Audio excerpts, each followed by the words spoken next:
Hi, this is Matt Pacini. And Lynn Slowinski.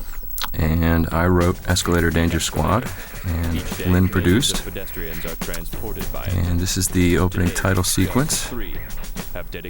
And I guess the funny thing is that Escalator Danger Squad started out as a one-line treatment that was basically scenes from history play out on an escalator. Yeah, I remember reading the treatment for the first time and thinking, I wasn't sure if it was going to get approved or not, and I remember thinking, how can you not approve that?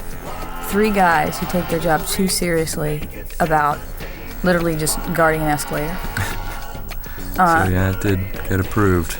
And suddenly it became 5 2-minute interstitials. Yeah, suddenly the production became a lot bigger than the idea, which I think you're about to see. But it was a lot of fun. That theme song was written and performed by Michael Kohler and myself, mostly Michael Kohler, who you can basically show up with like the Vegas reference and he'll make it into something amazing. So that's always a good thing. And so this is just the first piece that we just kind of strung together, which is kind of like an introductory meet the Escalator Danger Squad.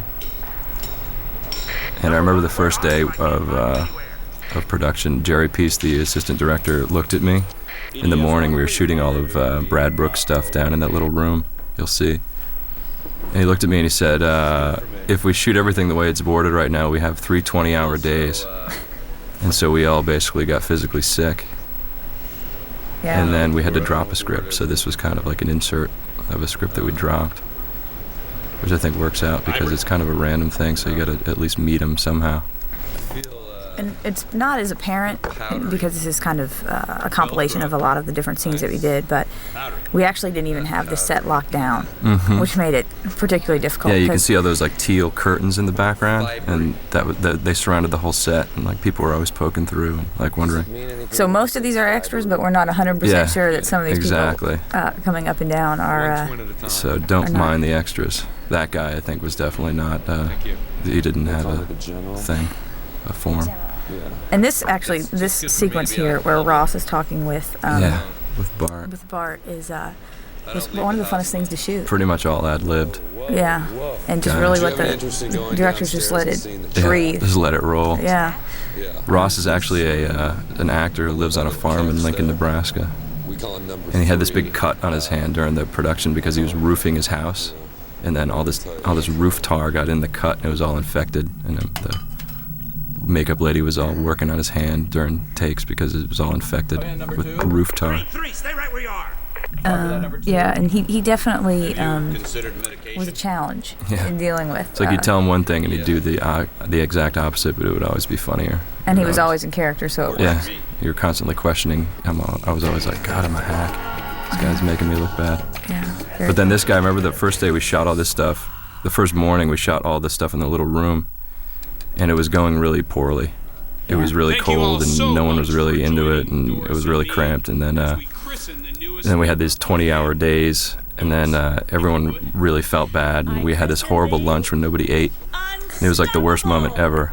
Then all of a sudden, 3 people from our office come around the corner with a birthday cake for Lynn, start singing happy birthday. It was like the worst possible moment for an impromptu birthday party. Oh, yeah. And we were like, great. Yeah.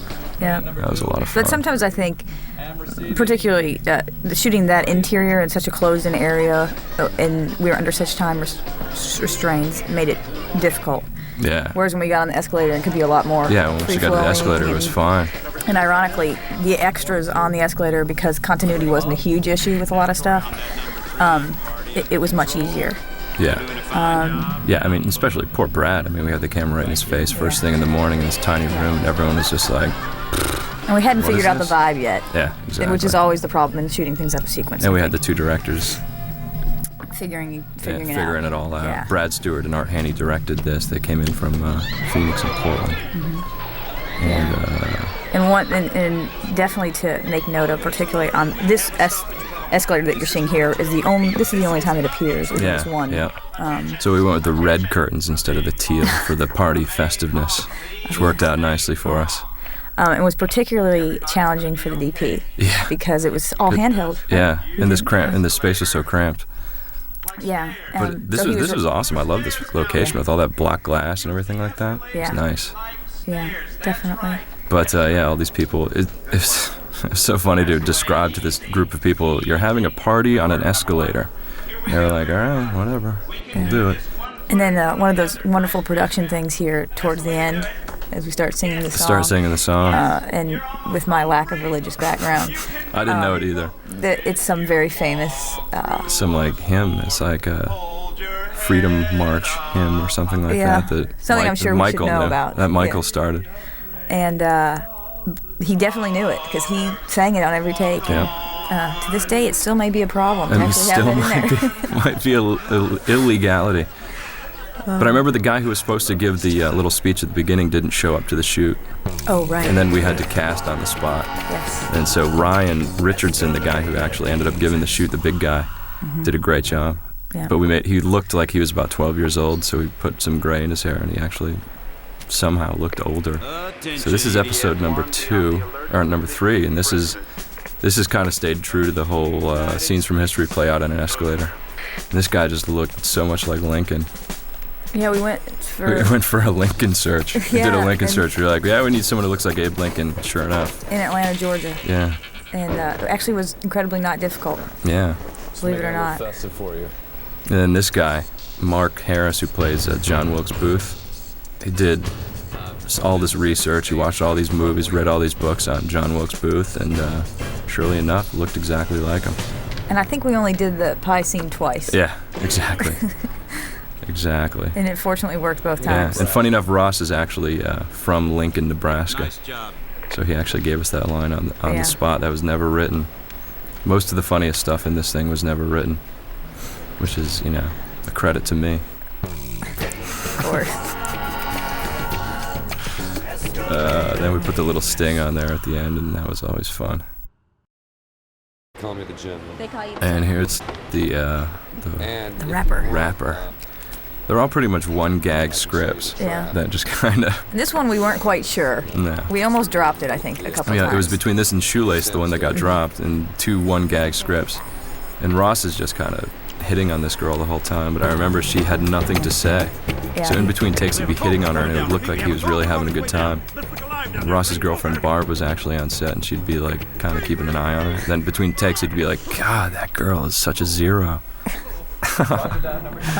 Yeah, which was funny because all 3 of these guys, I mean, basically the whole basis behind all of this is that it's just average life, but they take it really seriously. Yeah, exactly. And like he's got a poster from Successories hung up in his little cubicle down there. It says teamwork with the crew team.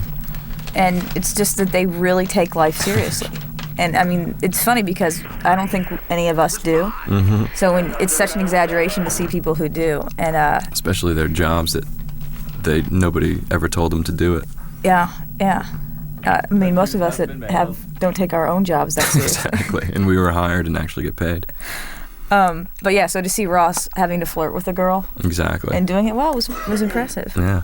And then this was funny because we weren't supposed to be in this little mailbox kiosk in this building. So we were kind of like, it's kind of hard to do guerrilla style shooting when you have a crew of like 20 people crammed into a tiny space. Yeah. So there was all these people trying to get their mail while we were trying to shoot this. And it took like an hour and a half. Oh yeah. But it turned out good. There's one take where he has a coffee cup in his hand that didn't make it in there, which I liked. Right. But yeah, for time. so this is I think my favorite one.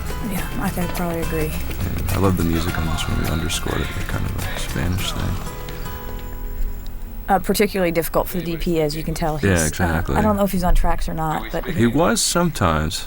Then this is a lot of setups. This one, Marc La Liberté Else was our DP from Canada, and he did an amazing job this whole time.